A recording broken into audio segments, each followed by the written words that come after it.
je vous propose de lire un passage en thème, bien sûr, avec le thème de Pâques, un passage dans Luc 24, à partir du verset 13. Et je vous propose de lire une histoire que vous connaissez tous, c'est l'histoire des pèlerins d'Emmaüs. Je vais lire dans la traduction Parole vivante. Or, précisément, ce même jour, 2 disciples se rendaient à un village nommé Emmaüs, à une dizaine de kilomètres de Jérusalem. Ils s'entretenaient de tout ce qui venait de se passer. Pendant qu'ils étaient absorbés dans leur discussion et qu'ils se communiquaient leurs réflexions, Jésus lui-même s'approcha d'eux et se mit à marcher à leur côté. Mais ils étaient comme frappés d'aveuglement et ne le reconnaissaient pas. Il leur dit : « De quoi discutez-vous en marchant ? Qu'est-ce qui vous préoccupe ainsi pour que vous ayez l'air si triste ?»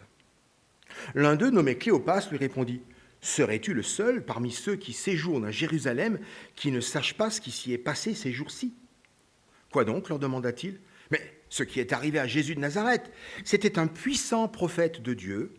Il a accompli devant le peuple des actes extraordinaires et il parlait avec autorité aux foules. Nos grands prêtres et nos magistrats l'ont livré aux Romains pour le faire condamner à mort et le clouer sur une croix. Nous avions espéré que ce serait lui le libérateur d'Israël, mais hélas, voilà déjà 3 jours que tout cela est arrivé. Il est vrai que quelques femmes qui font partie de notre groupe nous ont fort étonnés. Elles sont allées au tombeau ce matin avant l'aube et n'ont plus trouvé son corps. Elles sont même venues raconter qu'elles avaient vu apparaître des anges qui leur ont assuré qu'il est vivant. Là-dessus, quelques-uns des nôtres se sont aussi rendus au tombeau. Ils ont bien trouvé les choses telles que les femmes les ont décrites, mais lui, ils ne l'ont pas vu.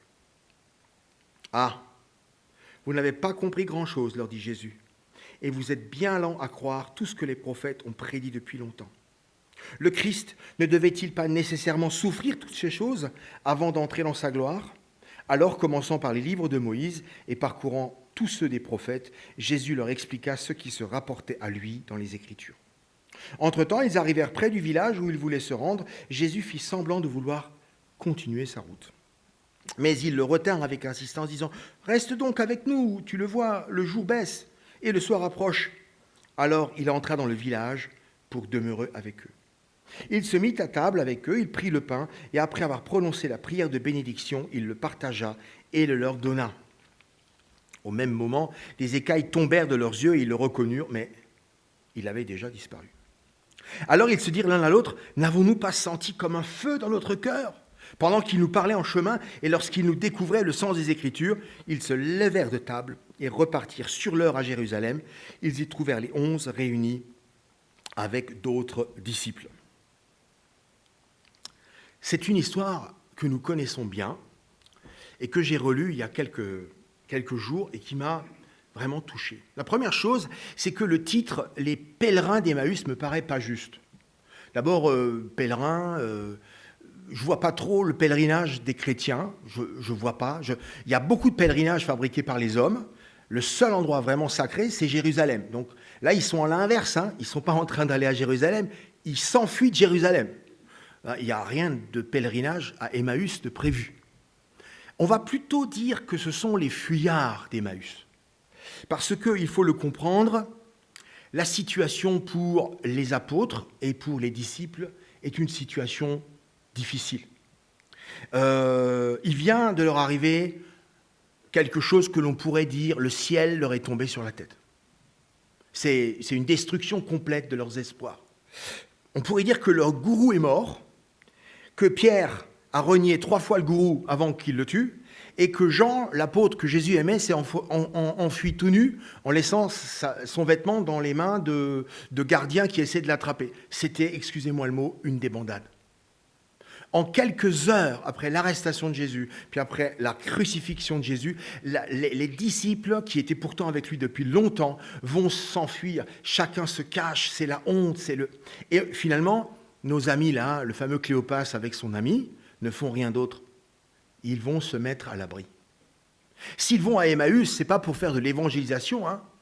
Non, c'est plus du tout l'heure de l'évangélisation. S'ils vont à Emmaüs, c'est que certainement l'un des deux a un copain à Emmaüs, où ils ont un oncle, et ils vont peut-être se mettre au vert, si vous voyez ce que je veux dire. C'est-à-dire un endroit où ils vont pouvoir se faire discrets. Et on va les oublier parce qu'ils savent bien que quand le gourou est mort, on va chercher certainement à tuer tous les disciples qui restent. D'ailleurs, c'est une des raisons pour lesquelles les disciples sont restés à distance de la croix, parce qu'ils avaient peur d'être reconnus comme les disciples de Jésus, et ils savaient très bien qu'ils risquaient même de devoir participer à la mort terrible de Jésus. Donc, comprenons bien que c'est des fuyards qui sont en train de s'en aller de Jérusalem, parce que ça sent le roussi, parce que ça sent la persécution, parce que ça sent la mort. Et la mort, ils l'ont vue de près. Et c'était quelque chose d'extrêmement difficile pour eux de comprendre cela. Et on voit une deuxième chose qui est intéressante, c'est que malgré l'information des femmes du matin, qui leur disent, écoutez, on y était, il y a même un ange et tout, ça leur a traversé d'une oreille et c'est sorti de l'autre. Ils ont dit, oui, il y a des femmes, elles sont allées là-bas, elles ont vu d'un ange, la tombe était ouverte, il n'y a plus personne dedans, bon, c'est peut-être un coup des Romains, on ne sait pas. Les anges, bon, les femmes, vous savez, parfois, elles voient des trucs, on ne sait pas. Enfin, les hommes aussi. Bon, voilà. En tout cas, ils étaient en train de se dire que, oui, ils n'étaient pas conscients de ce qui se passait.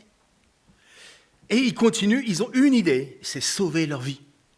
Sauver leur vie. Et pour ça, il faut se mettre à l'abri discrètement dans un petit village où il ne se passe rien, où peut-être ils vont travailler agricolement et qui s'appelle Emmaüs.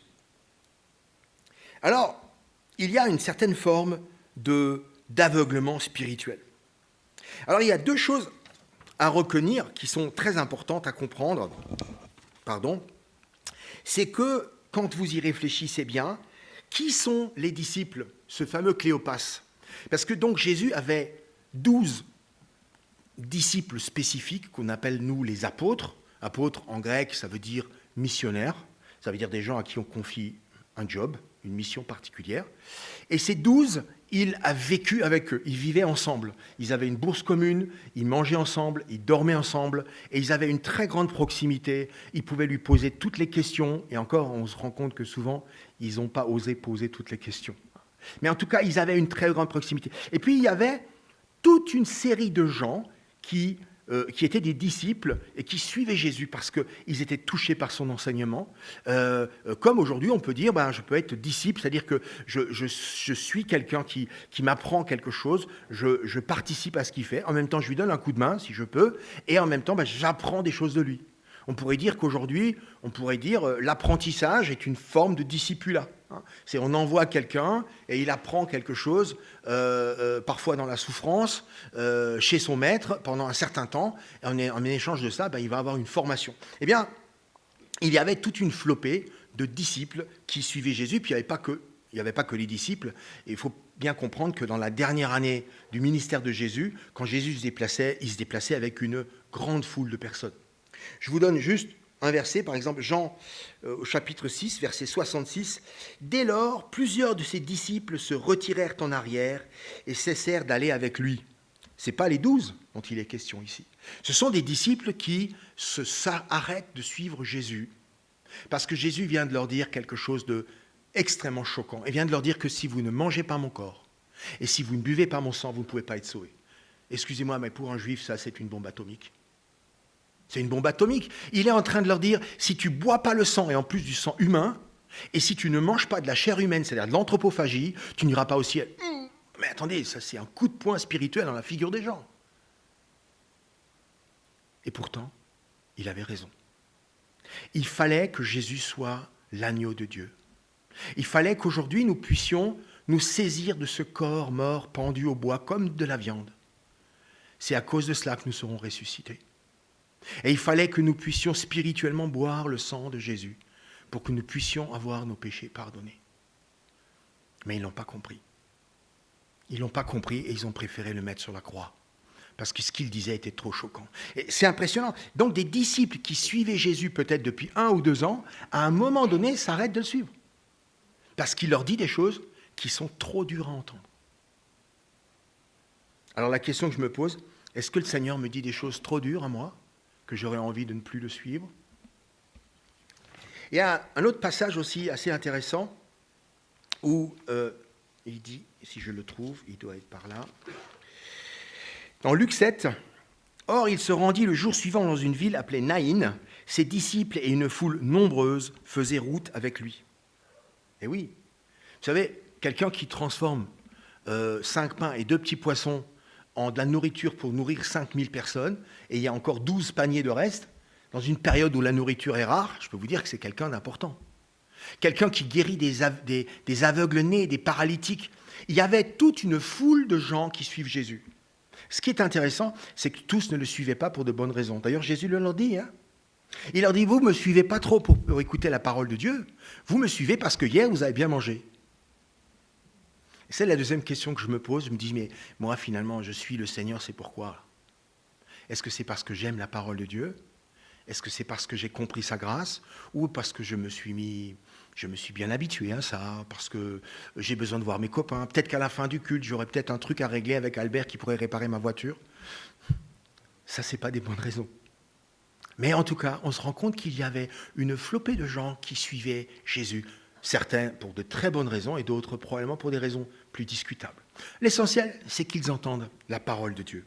Puis dans Luc 10, verset 1, « Après cela, le Seigneur désigna encore 70 autres, entre parenthèses des disciples, et il les envoya devant lui, 2 à 2, dans toute ville et tout endroit où lui-même devait aller. » C'est intéressant, hein?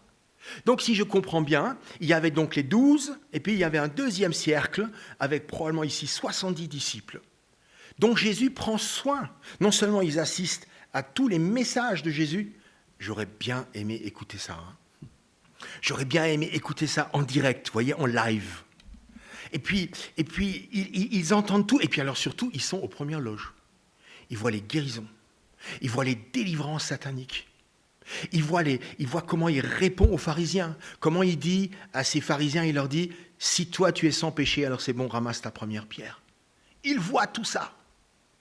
Et puis, comme un bon maître de stage, il leur fait aussi du travail pratique. Et il leur dit maintenant, vous partez 2 par 2 et vous allez dans toutes les villes et tous les endroits où moi-même je dois aller. Donc non seulement ils font de la théorie, et ils font de la pratique.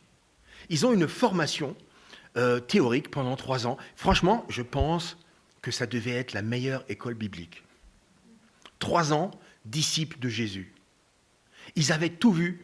Ils avaient entendu, ils avaient même l'opportunité de poser les questions à Jésus lui-même par rapport à ce qu'ils ne comprenaient pas directement. Donc, on a là 2 de ses disciples, dont un, on a son nom, il s'appelle Cléopas. Il a suivi donc tout le ministère de Jésus. Il a écouté toutes les paraboles, il a vu toutes les délivrances, il a vu les guérisons physiques. Et là, il y a un truc qui nous sidère. C'est que ça fait 3 jours que Jésus est mort. Et qu'est-ce qu'il répond ? C'était un puissant prophète de Dieu. Il a accompli devant tout le peuple des actes extraordinaires. Il parlait avec autorité aux foules. Il a fait 3 ans d'études bibliques et il a tout oublié. Et c'était un puissant prophète. Ah bon ? Et il a fait des grandes choses et il parlait avec autorité. Et aujourd'hui, nous sommes en train de courir vers Emmaüs pour nous mettre à l'abri. 3 ans d'études, et en 3 jours, c'est la peur. Ils ont la trouille, excusez-moi le mot, ils ont la trouille. Et ils sont en train de s'enfuir pour se mettre à l'abri. Alors, il y a une réalité, c'est que pour beaucoup de Juifs de l'époque, ils attendaient un sauveur militaire. Ils attendaient un sauveur qui ne serait pas un agneau de Dieu. Ils attendaient un sauveur qui chasserait ces Romains abominables, qui faisaient des sacrifices de cochons, n'est-ce pas? Et qui faisaient c'était des pécheurs, hein, ils vivaient dans le péché, ils sacrifiaient à leurs dieux, des dieux de l'alcool et j'en passe, d'accord? Donc c'était vraiment l'antithèse de la parole de Dieu révélée dans la Torah. Et donc ils se disent, c'est sûr, Dieu va chasser ces gens-là. Et ils se disent, c'est certainement Jésus qui va le faire. Sauf qu'il y a un gros problème. Le Jésus qu'on a espéré, qui devait chasser les Romains, hein, en plus il devait faire un grand miracle, tous les militaires romains auraient pu mourir le même jour, vous voyez. Et puis alors on aurait proclamé la royauté d'Israël et on aurait dit que voilà, Jésus serait devenu le roi d'Israël. Il y avait beaucoup de gens qui l'attendaient comme ça. D'ailleurs, quand on l'a attendu quelques jours avant Pâques, c'est ce qu'ils espéraient qu'il soit bientôt le roi d'Israël. Eh bien, Cléopas, il n'avait rien compris. En 3 ans, il n'avait rien compris. Pourtant, Jésus le leur a dit. Hein. Et lui aussi, il espérait que Jésus soit le victorieux militaire qui va rétablir le royaume d'Israël. Une espèce de rénovation politique. Et la vérité est qu'il va revenir Jésus. Et quand il va revenir, il va être un sauveur militaire. Et il va avoir un pouvoir incroyable. Il est dit que la parole de sa bouche sera comme une épée. Et les gens seront convaincus de péché. Et il va rétablir les choses. Il y aura beaucoup d'hommes et de femmes qui seront choqués ce jour-là, car ils ne l'attendent pas. Et parce qu'ils n'ont pas envie du tout qu'il vienne ce jour-là. Ce sera un jour grand et fort et aussi terrible. Et là, alors, il sera le fameux Rédempteur, celui qui remettra la royauté d'Israël. Il est dit qu'il sera le lion de Juda, c'est-à-dire le fils de Juda. Donc on est bien d'accord, Jésus sera toujours juif. Alors voilà, malgré 3 ans des discipulats, notre ami Cléopas est passé complètement à côté du message de l'évangile que Jésus leur donne. Et même Jean-Baptiste a eu des doutes. Jean-Baptiste a été mis en prison. Et Jean-Baptiste, lui aussi, était sous cette influence messianique de l'époque, et il espérait que Jésus devienne le roi d'Israël. Et d'ailleurs, il lui dit à un moment donné, il lui envoie des disciples pour lui poser la question du fond de sa prison, es-tu celui qui doit venir, ou devons-nous en attendre un autre? Même Jean-Baptiste se pose des questions. Il dit, mais attends, bon, c'est vrai, tu fais des miracles et tout, mais quand est-ce que tu vas y aller là? Quand est-ce que tu vas aller chasser ces Romains? Regarde, je suis en prison. D'ailleurs, peut-être que demain, ils vont m'exécuter. Qu'est-ce que tu attends? En fait, même Jean-Baptiste n'avait pas compris la mission principale de Jésus. Pourquoi? Parce que Cléopas et la majorité des disciples ont collé une étiquette de sauveur militaire à Jésus. Et à cause de cela, il passe à côté de l'essentiel de son message. La deuxième chose dans ce texte qui me réjouit profondément, c'est que je vois ici que Jésus est mort, je vois que l'équipe des disciples et des apôtres de Jésus, ça se délite complètement. En quelques jours, ce n'est plus des gens compétents. Ils n'annoncent plus rien, ils n'ont plus rien à dire, ils veulent juste sauver leur vie. Regardez ce que dit à l'époque un sage juif, un grand rabbin, qui s'appelle Gamaliel. Et Gamaliel dit dans Acte 5, au verset 36. Gamaliel, c'était le patron, c'était le formateur spirituel de Paul. C'était probablement une des plus grandes autorités spirituelles juives à l'époque de Jésus. Et ce qu'il dit dans Acte 5, « Rappelez-vous, il y a quelque temps, on a vu paraître un certain Teudas qui se donnait pour un personnage important. Il a entraîné quelques 400 hommes à sa suite, mais une fois qu'il fut tué, tous ceux qui s'étaient ralliés à lui furent dispersés et l'on n'entendit plus parler de ce mouvement. Plus récemment encore, à l'époque du recensement, Judas de Galilée a fait son apparition. Lui aussi a attiré bien des gens à lui. Il a péri à son tour et du même coup, tous ses partisans ont disparu. À présent donc, voici mon avis dans l'affaire qui nous occupe aujourd'hui. Laissez ces gens tranquilles. Ne vous occupez plus d'eux. De 2 choses l'une. Ou bien ce mouvement et les pensées qu'il inspire viennent des hommes, et dans ce cas-là, la chose tombera d'elle-même. Ou bien cela vient de Dieu, et alors vous ne pourrez pas l'arrêter. Ne courez donc pas le risque de combattre contre Dieu. Il avait tout compris. Ce que je peux vous dire, c'est que quand je vois l'histoire des pèlerins d'Emmaüs, qui étaient des fuyards d'Emmaüs, je sais que Jésus est vraiment ressuscité. Parce que si Jésus n'était pas ressuscité, on n'en parlerait plus aujourd'hui. Ça ferait 2000 ans que cette affaire serait arrangée, finie, on n'en parlerait plus. Je ne suis même pas sûr que les historiens auraient pu trouver peut-être quelques traces dans des tablettes romaines que oui, il y a eu à un moment donné un certain Jésus qui aurait été crucifié, c'est tout. On n'en parlerait plus. Le problème, c'est qu'à l'époque déjà, les gens collent des étiquettes à Jésus. Et nous sommes très forts pour coller des étiquettes à Jésus. Des étiquettes de comme nous voudrions qu'il soit. Nous voudrions qu'il soit comme ci, comme cela, et nous passons à côté du vrai Jésus. Il y a un passage dans 2 Corinthiens 11, c'est Paul qui parle aux Corinthiens, « Car si le premier venu vous prêche un autre Jésus que celui que nous avons prêché, ou si vous recevez un autre esprit que celui que vous avez reçu, ou alors un autre évangile que celui que vous avez accueilli, vous le supportez fort bien. » Intéressant. Paul leur dit, à peine je suis parti, quelqu'un vient et il commence à vous parler d'un autre Jésus et finalement ça développe un autre esprit et finalement ça vous donne un autre évangile. Et il est sidéré parce qu'il dit, vous êtes mes enfants spirituels. Je suis parti pendant 1 an et quelqu'un arrive que vous ne connaissez ni d'Ève ni d'Adam et il vous raconte des trucs et il vous parle d'un autre Jésus avec une autre vision de Jésus et il vous amène un autre esprit et il vous amène aussi un autre évangile.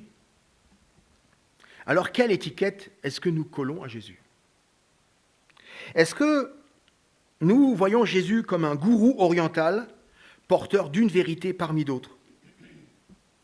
Eh bien, il y a un mouvement qui s'appelle le New Age. Et ils sont très forts là-dedans. Hein, et Jésus, il l'aime beaucoup. Hein. Et c'est un grand gourou qui a des grandes connaissances et qui est dans le palmarès de tout cela. Mais ce n'est pas le bon Jésus. Ce n'est pas le bon esprit. Et ce n'est pas l'évangile. Est-ce que ce serait le libérateur des masses opprimées? Ça, l'évangile de la libération, on appelle ça la théologie de la libération.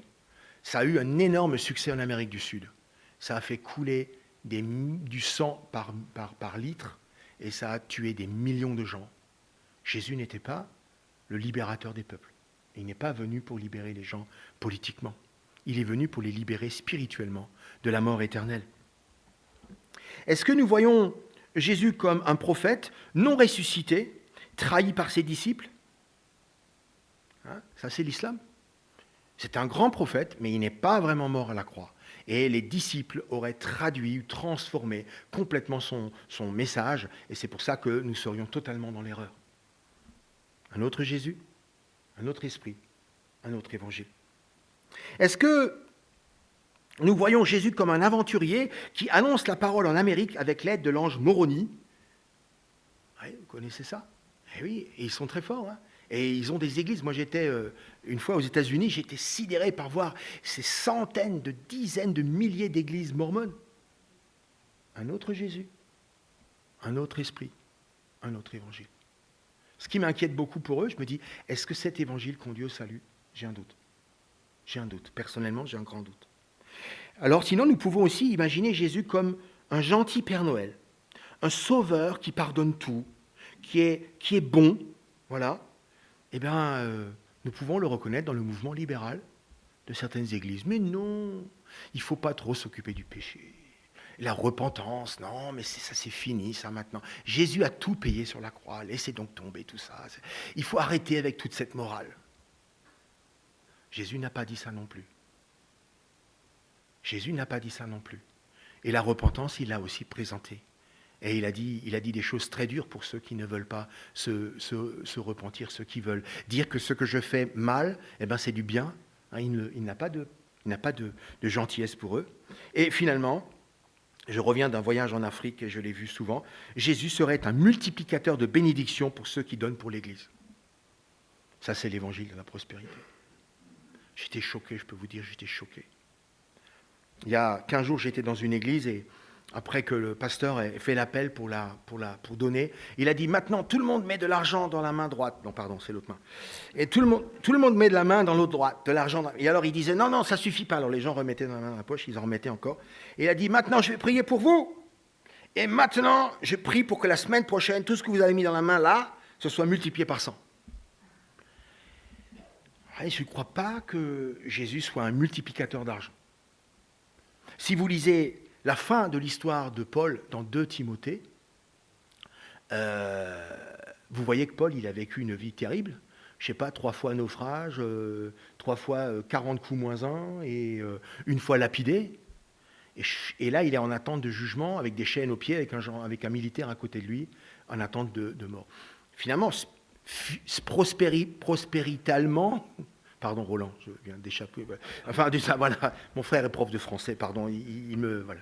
En tout cas, dans le cadre de la prospérité, je crois que Paul a complètement raté tout dans le domaine de la réussite sociétale. Il n'est même pas marié, il n'a pas d'enfant. Pour les Juifs, c'était scandaleux. Et pourtant, il dit, je suis prêt. La couronne m'attend. Il y a une récompense qui l'attend. Je ne sais pas trop ce que sera cette récompense. Mais lui, il la connaît et il l'attend. Donc la vraie question que j'ai ce matin pour vous, est-ce que nous avons la connaissance du vrai Jésus? Est-ce que nous n'avons pas tendance aussi à lui coller des étiquettes en fonction de nos besoins? Nous devons nous souvenir que la parole de Dieu est notre lumière, notre chemin de base, ce qui doit nous amener clairement à toujours remettre en question ce que nous croyons par rapport à ce que nous penserions que nous soyons. Nous devons regarder dans la parole pour demander, Seigneur, mais est-ce que ce que je crois est vraiment conforme à ce que tu dis dans ta parole? Alors en ce jour de Pâques, moi ce que je voudrais vous dire, c'est que Jésus est vraiment l'agneau de Dieu.